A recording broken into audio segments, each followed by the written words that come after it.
Hey everybody, Chad here. It's been a little while. Wanted to talk a little bit about propaganda. We hear the word, but what does it mean? What are the tactics? What are the tricks? And I wanted to discuss with you a little bit about it and maybe a little bit of psychology behind it. So the Merriam-Webster's definition is the spreading of ideas, information, or rumor for the purpose of helping or injuring an institution, a cause, or a person. Simply put, it's a manipulative persuasion in the service of an agenda. So right now, I know that you're thinking about some ideas right now of what propaganda looks like. Propaganda traffics mostly in emotions. It's not always negative ones. So don't think that propaganda is always going to be a negative tool here. It appeals to our fears, but it can also appeal to our courage.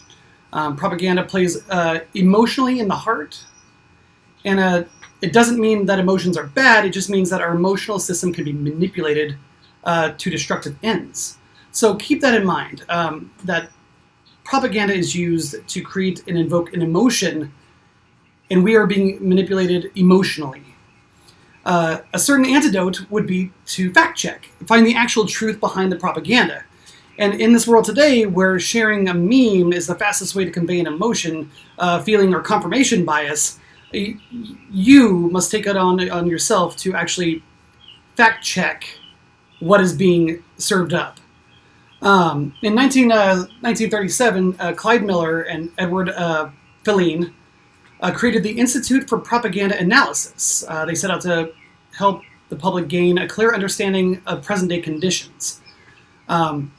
They came out with a manifesto of how to detect propaganda and the 7 propaganda devices, which I'll actually go ahead and explain.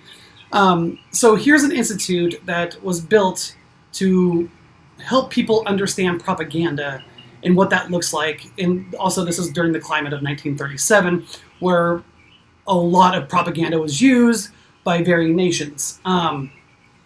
So we'll start off with the first one, and the most common one, which is name-calling, also known as labeling today.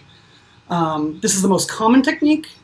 It's to diminish someone's standing, intimidate, or provoke people into ill-considered action, calling somebody a name so they will fight you, or, name-calling for intimidation purposes. Very similar to, I'm pretty sure you have somebody in mind, but I'm going to call them out. I'm going to say the current resident in the office who often has to refer to somebody in a name-calling fashion. Sleepy Joe, Pocahontas, whatever he always has to have a name to go with somebody who he disapproves of.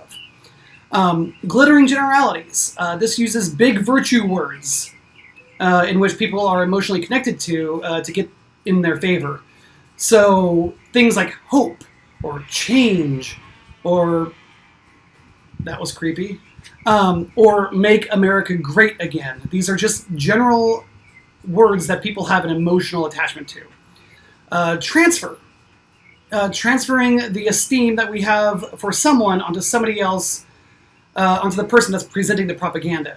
So say a celebrity that you really admire all of a sudden gives, praise and esteem to another person in which you don't really care for. You're going to go ahead and be like, well, if that person, if Michael Jordan gives praise to this politician over here, I'm going to be more likely to transfer my feelings of Michael Jordan onto that person.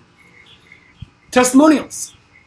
A lot of testimonials, 9 out of 7, 10 out of 10, stuff like that. But this makes use of the fact that we are more easily attached to specific personal narratives than to general facts and statistics. So instead of saying 6 million people, we would much rather have a testimonial of one valid person.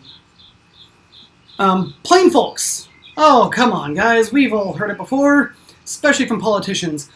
I used to work in a factory. We used to have, we were a working class, many years ago. We are just like you. They'll harken back to stories of when they were potentially in a middle class-esque position to get us to be like, oh, he's just like us, which is hardly ever the case. Card stacking. A good example is one who over or underemphasizes to dodge issues, evade facts. Sounds familiar?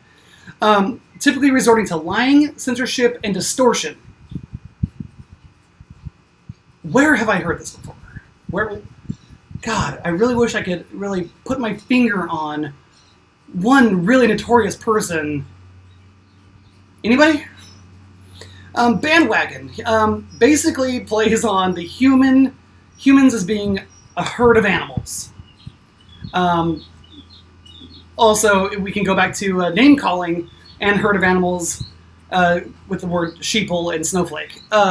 Because we were susceptible to normative pressures, we often conform. So we seek out groups and people. It plays on the tribal impulse of belonging and conformity.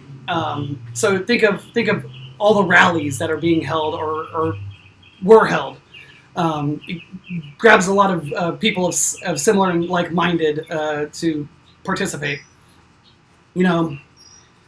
It would truly be absurd to think that in our current political system that advocates for either side will not hold back on trying to emotionally manipulate to their predetermined ends.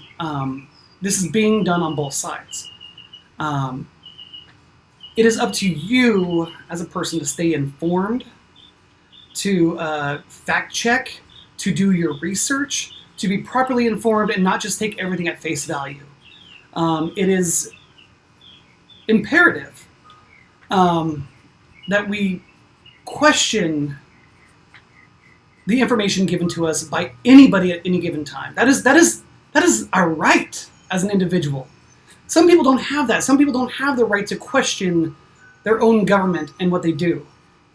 That's called a totalitarian or authoritarian, where we have the privilege of fact-checking and looking into other, and finding the truth, and not just, being ill-informed to make some sort of